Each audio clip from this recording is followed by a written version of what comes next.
Iran ने straight of Hormuz एक बार फिर से बंद कर दिया है, जिसके बाद जहाजों की आवाजाही कम हो गई है और उधर ईरान और अमेरिका के बीच चल रही बातचीत भी खराब हो गई है। असल में दोस्तों, ईरान की इस्लामिक रेवोल्यूशनरी गार्ड कॉर्प्स की नेवी ने बीते दिनों ये दावा किया कि उन्होंने स्ट्रेट ऑफ हॉर्मुज को एक बार फिर से बंद कर दिया है और अब बिना ईरान की परमिशन के कोई भी जहाज वहां से गुजर नहीं सकते हैं। ईरान ने स्ट्रेट ऑफ हॉर्मुज पर चेतावनी जारी कर दी और IRGC की नौसेना ने यह भी कहा कि स्ट्रेट ऑफ हॉर्मुज से गुजरने वाले जितने भी जहाज हैं उनको ईरान के साथ समन्वय करना होगा। बिना उसके ईरान की परमिशन के वो जहाज वहां से नहीं निकल सकते हैं और उन पर हमला भी हो सकता है।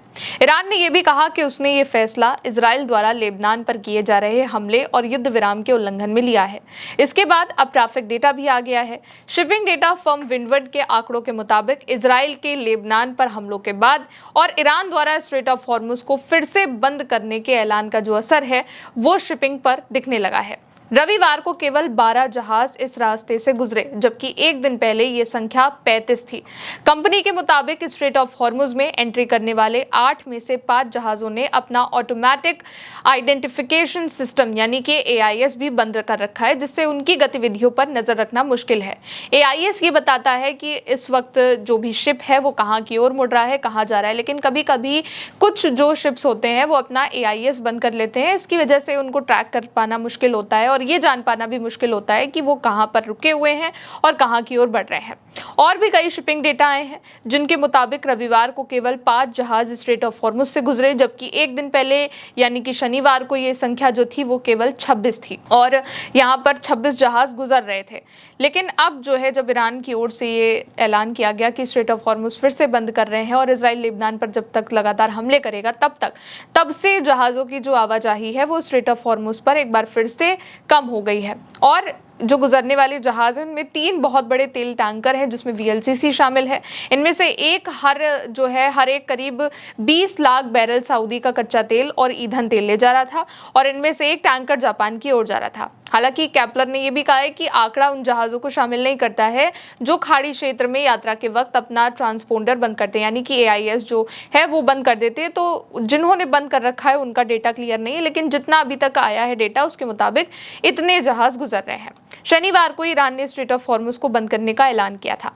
ईरान के इस्लामिक रेवोल्यूशनरी गार्ड कॉर्प्स ने दावा किया कि उसने हॉर्मुज को फिर से बंद कर दिया है। तेहरान का आरोप है कि इजराइल और अमेरिका ने बातचीत में और जितनी भी शर्तें हैं उनका उल्लंघन कर दिया है और अमेरिका की जो सेना है वो कह रही है कि वहां पर जहाजों का जो संचालन है वो अब भी जारी है, लेकिन हॉर्मुज पर जो मसला है वो ज्यादा फंस चुका है।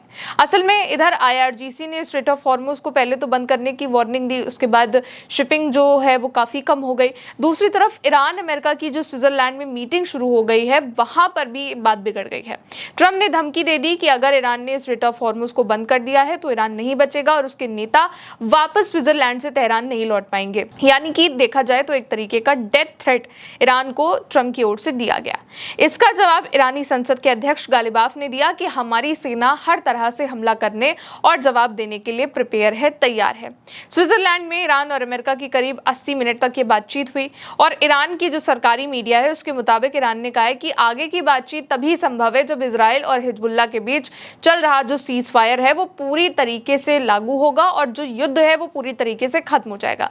अब इस बातचीत में 3 जो जरूरी बातें हैं जिन पर पेच फंसा हुआ है वो ये है कि हॉर्मुज को फिर से पूरी तरह खोलने को लेकर ईरान जो अलग अलग बयान दे रहा है, क्योंकि लगातार इजराइल की ओर से जो हमले किए जा रहे हैं उसके बाद से ईरान ने स्पष्ट कह दिया है कि हॉर्मुज वो फिर से बंद कर देगा, जिसके बाद शिपिंग भी कम हो गया है।